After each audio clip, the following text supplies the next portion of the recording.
বালুর দেশ, ধুলিমাখা দিগন্ত, যেখানে নদী শুকিয়ে গেছে কিন্তু বিদ্রোহ এখনও জীবিত। এটাই মালি, পশ্চিম আফ্রিকার সাহেল অঞ্চল।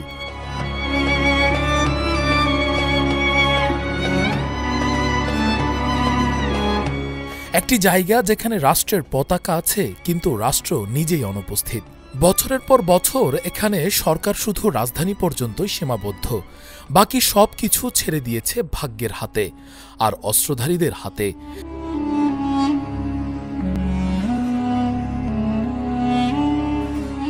এই শূন্যতায় এক ভিন্ন শক্তি মাথা তোলে, জামাত নুসরাতুল ইসলাম ওয়াল মুসলিমিন, সংক্ষেপে JNIM বা জেনিম। কেউ তাদের বলে সন্ত্রাসী, কেউ বলে মুক্তিদাতা, কিন্তু মাঠে যারা বাস করে তাদের কাছে তারা এক অদ্ভুত বাস্তবতা।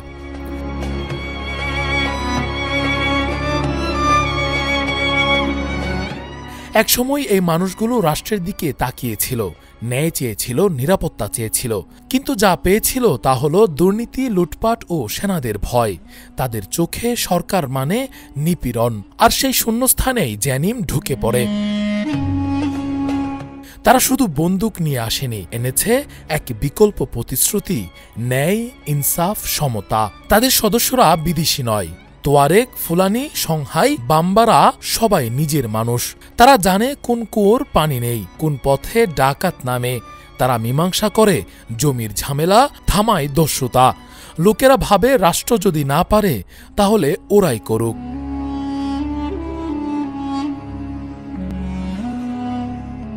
এভাবেই অজান্তেই তাদের কৃতিত্ব গেঁথে যায় মানুষের মনের গভীরে। একটি অদ্ভুত শাসন যেখানে ভয়ও আছে, আস্থাও আছে। জেনিম বলে তারা সাম্য চায়। তারা বলে কোনো অভিজাত শ্রেণী মানুষকে দাস বানিয়ে রাখবে না। যে সমাজে একদল মানুষ প্রজন্ম ধরে শাসন করেছে সেখানে এই বার্তা আগুনের মতো ছড়িয়ে পড়ে।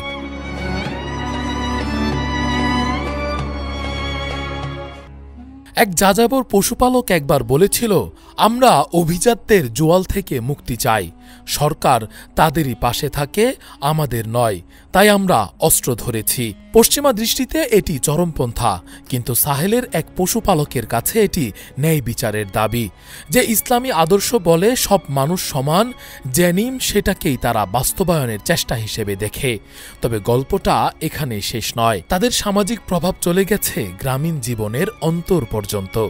একটা বড় পরিবর্তন এসেছে বিবাহ প্রথায়। আগে দেনমোহর ছিল এত বেশি, যুবকেরা বিবাহ করতে পারত না, আর মেয়েরা থেকে যেত অন্ধকারে। জেনিম বলল বিবাহ সহজ হওয়া চাই। তারা দেনমোহর কমিয়ে দিল, অনুষ্ঠানের খরচ সীমিত করল। মুফতি অঞ্চলে এক নারী হাসতে হাসতে বলেছিলেন, আগে ছেলেরা বিয়ে করতে ভয় পেত, এখন তারা পারে। এখন সংসার করা সহজ। এজন্য ধর্মীয় বাণী বাস্তবে নামল। সর্বোত্তম বিবাহ সেটি, যেটি সবচেয়ে সহজ। কিন্তু সাহেলের নারী শুধু বিয়ের গল্পেই সীমাবদ্ধ নয়। তাদের কাছে নিরাপত্তা ছিল সবচেয়ে বড় প্রাপ্তি। যেখানে আগে সরকারি সৈন্যরাও নিরাপদ রাখত না তাদের, সেখানে জেনিম কঠোর শাস্তির মাধ্যমে ধর্ষণ ও নিপীড়ন ঠেকিয়েছে।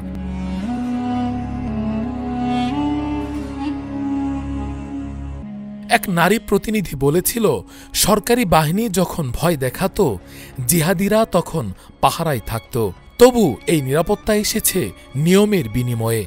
পোশাকের বিধিনিষেধ আছে, চলাফেরায় সীমা আছে। কিন্তু অনেক নারীর জন্য এটি অন্তত এক নিয়ন্ত্রিত শান্তি, অরাজকতার চেয়ে ভালো। এদিকে রাজধানীতে সেনারা যুদ্ধ করছে, বিদেশি সাহায্যে বোমা পড়ছে গ্রামের পর গ্রামে। কিন্তু যত গ্রাম পুড়ছে তত গ্রামের হৃদয় ফিরছে জেনিমের দিকে। রাষ্ট্রের প্রতিটি ভুল জেনিমের জন্য নতুন এক বিজয়। তারা রাস্তায় ব্যারিকেড তোলে, তেল ট্যাঙ্কার পুড়িয়ে দেয়, আর স্থানীয়রা তাদের তথ্য দেয় গোপনে, নিঃশব্দে। এই আস্থার সম্পর্কই তাদের সত্যিকারের শক্তি। আজ তারা রাজধানীর দিকে অগ্রসর হচ্ছে। একটা ছোট গোষ্ঠী থেকে এখন তারা এক বিকল্প রাষ্ট্র ব্যবস্থা।